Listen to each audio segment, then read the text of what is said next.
People, I have to share something with you about yesterday. Two things happened. A very strange thing happened, that the video cut off after a minute, and then it came back on again, but it came back vertical, and I don't know how that happened. So that's life, you know. I'm just an inexpert with these things. So then I had another situation at the end.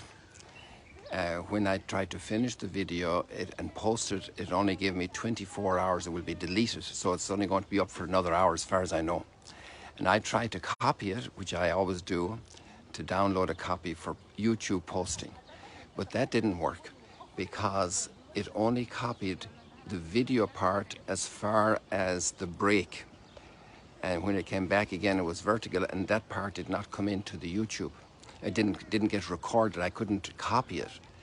So maybe one or two of you are very skilled with these things, and if you can get it within the next hour, it's still before 6 o'clock here. I'm not sure exactly what time. Let me look here. It's 12 minutes to 6. You still have time, because about 15 or 20 minutes. You can skip this and go and see it and see if you can pull it down. And because otherwise we're going to lose it, because we don't have the full thing. But we do have the full recording on YouTube. So it's just a recording and not, it doesn't have the video part, which is kind of strange. So it did the video part up into the first minute when the video break happened. It came back in, but that part didn't get copied and it didn't go up on YouTube. So I apologize to all our YouTube viewers for that difficulty. So let's get on with today's show. And that's life, you know, things happen. And so we also have very exciting things today, because we have very great readings, astonishing readings, really. Good morning. There's a very beautiful, you guys are from Korea? Well, it's very difficult to speak with a lot of the East Asians because they don't always speak English. Although I know a lot of Koreans who do. I think they're Koreans, that's my guess. And they've been out here the whole time. They were here before I came out to swim this morning. And a whole bunch of them, about 10 or 15 kids. So, the Lord hears the cry of the poor. The Lord hears the cry of the poor. Now, if I asked you who was the first person to hear that in the Bible, who were the first people to hear that cry of the poor? And who would you say? Well, maybe Cain, because his brother killed him, right? And he was, Abel, both of them. Abel, first of all, Cain killed Abel. So maybe Abel was crying out, you know, to God at that moment when he was being murdered by his brother. But maybe afterwards Cain was crying out to God as well. And we wouldn't necessarily immediately think of that. But the person who's very broken cries out to God as well. Even if they don't have words, they have sighs, they have sobs, they have tears. And they cry out to the Lord. And then there are surely more stories there, but we're still very early in Scripture. We're in Genesis, the very first book. And we're just at the birth of Isaac. And he's weaning, probably 3 years old, right? Or whatever. I'm not sure. I need to go back and look at that detail. But the Lord hears the cry of the poor. And another form of poverty just crossed my mind right now. Poor Hagar, you know. She's plagued by envy and jealousy. Jealousy, she only wants it for her child. And obviously there's been, in the light of things as Revelation progressed, a big problem with the solution that Abraham tried to force, and even you know, Sarah encouraged him and said, you go and take Hagar, you know, and have a child with her, because you know, there's no hope with me. So the inability to wait for God sometimes causes us to look for solutions that are really not the right solution, and lots more problems come from that. So actually last night when I was going through this reading, something that really astonished me was that God was with Ishmael as he grew up. It's such a pitiful scene. Hagar is driven away with her little boy, and then she puts him at a distance because she has no more food. Abraham is heartbroken. There are lots of problems in these type of irregular family situations. Lots of suffering, and people, for all kinds of motivations, engage in relationships with other people that don't have the long-term view, that have the interest of the moment in mind. I must say, last night at Mass I comment about it.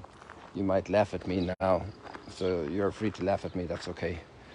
But a few months ago there was a lady here, a pilgrim, and you know, they did the pilgrimage wonderfully and all the rest of it.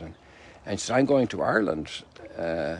My husband wants to golf with friends, and all the couples are going, but we're ladies, we're not really into that golf too much. We're going to do a tour of Ireland, and can you give me some tips? So I spoke about some places, you know, and then about a month ago, or I forget how long exactly, more or less 6 weeks or whatever. So she's in Ireland, and she sends me a message, and she says, you know, we just had a concert last night in memory of honoring Tina Turner. So my answer to her was, who is Tina Turner? So when I tell that to people now, everybody laughs at me. That's okay. So some things I'm not tuned into. And then during vacations, one of the discoveries I made was that this younger generation of brothers, and he's in his 40s now probably, you know, they're really into rock music, and I never got into rock music. I'm sorry, I apologize. And he was very generous, and he signed to be a driver for the van. He did most of the driving, and that's a burden, you know. That's a challenge, and sometimes he had issues also with sleep, and so he says, I need to hear, you know, some loud music to keep me awake. And so we had a lot of fun in that little context, and obviously a little dramatization, you know. Yeah, you know, there's all this noisy rock stuff. And I really must say I wasn't very learned about rock music, you know. So actually in the vacations I got actually a schooling in rock music. I even learned about Lady Gaga, and another one I learned about was actually an 80-year-old filled me in more on him, was this guy from England, Freddie Mercury. So I didn't know anything about Freddie Mercury. And I never registered him. I was busy doing other things probably, whatever. So anyway, then I got into, they were telling me this is a great song, and this is a great song, and so started to listen to some of the songs, and I was particularly interested more in the lyrics than the listening, because it's kind of very hard to hear some of this music and you can't understand the words. So then I discovered that there were so many songs about love, this incredible dimension of human life and relationships, but they were mostly frustrated love. A million reasons to go, but just give me one reason to stay. And setting the rain afire, or the rain is burning a delay, you know. And so I ran into 3 or 4 of these from songs from different great rock artists. And I must say that I was stunned by the fact that this whole line of songs was of deep frustrated love. Deeply frustrated, painfully frustrated love. And wondering how all that came about was obviously the times of the emerging drug cultures and the abandonment of certain tracks of building solid family life. and really iconic songs of the pain of our times. It was a big discovery for me, I must say, and in a certain sense very informative, very teaching, very insightful for me. Oh wow, there's a huge raft being built here. Let's check it out. So I found that very astonishing, and you just see this pain as well. Abraham saying, gosh, if I only had waited for Isaac to be born. Like, what's Abraham going through when he sees Sarah demanding that Ishmael must be sent away?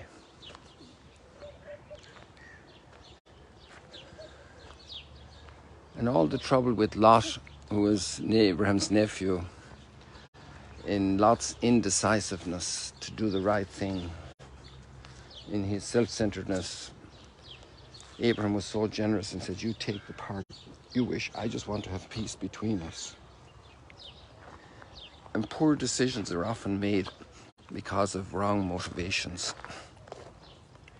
And so much suffering is caused. But there was another thing that really impressed me about that reading about Lot. I'm not sure if we had it in the readings, but it's there in the chapters when you read about it in the Bible. And he's the father of two peoples, that the Moabites, and there was another one it said. And so I was astonished by that, because, you know, these were peoples then that would be seen as enemies, even though David, his great-grandmother, was a Moabite. And that was a hard deal for pious Jewish thinking, that their greatest king could be descended from a Moabite. And that's all contained also in the genealogies of Jesus. So, you know, we have so much in common with so many people. And today's reading is amazing. First of all, it's Abraham's son. But the way God treats him, he says, I will make you a great nation. I will make him a great nation as well. And the last line of the reading, let me pull it out for you. You just got to look at that reading. Like, if you said, if I would, oh gosh, I don't have the connection to the reading here. Just wait for me a second, please. Okay, I got it. And it's the last line of today's reading. If I was to ask you, with which boy was God as he grew up in the Genesis story? And I think most of us would say with Isaac. But actually this line says here, even before would ever say that about Isaac, it said, God was with the boy, Ishmael, as he grew up. God was with him. And how often we declare that God is with us and against the others. And that can happen within families, like it happens here, you know. And how can we declare that God is not with somebody? As much as they might even wander away from God, God can never not be with somebody. Like, okay, Sarah can get rid of Ishmael because it's not her child, but Abraham can't. He will always be Abraham's child. The great responsibility of paternity and maternity, bringing a child into the world, no matter what the dysfunctional problems that have developed, there will always be that connection. And people live with so much regret for poor decisions, hasty decisions, decisions made for pleasure, decisions made for power, decisions made for greed. Oh, now I realize there's a whole bunch of kids camping out here, and that's where the extra noise was coming. There's a bunch of kids here in sleeping bags, pretty sound asleep, and they're building this raft. And actually, there was a time here we saw 50 or 60 rafts, and it was called Rhapsody. I'm not sure if they're going to be doing that right now. But they build these rafts as team projects, and they have them, and they're racing across to get to the other side of the Sea of Galilee when the wind rises. So I try to keep an eye on this and give you an update if that's what we can show you live happening, hopefully, if we catch it. So there's a lot to chew on in the readings today.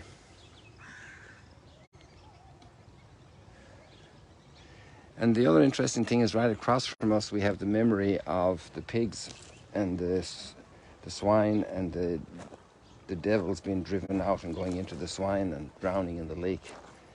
And you know, when God comes into our lives, sometimes we say, God, get out of town. And that's what these guys do. Thereupon the whole town came out to meet Jesus, and when they saw him, they begged him to leave their district. It's amazing how God respects our freedom. But we have no idea sometimes about the negative consequences of decisions we make in our autonomy.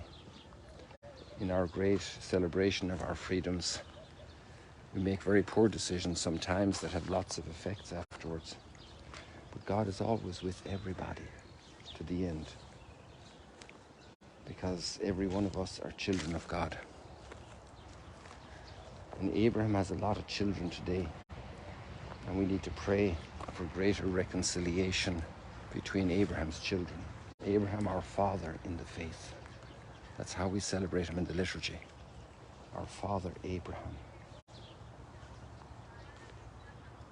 Let's leave it like that for today. It looks like the video held up today. So God bless you. See you later, alligators.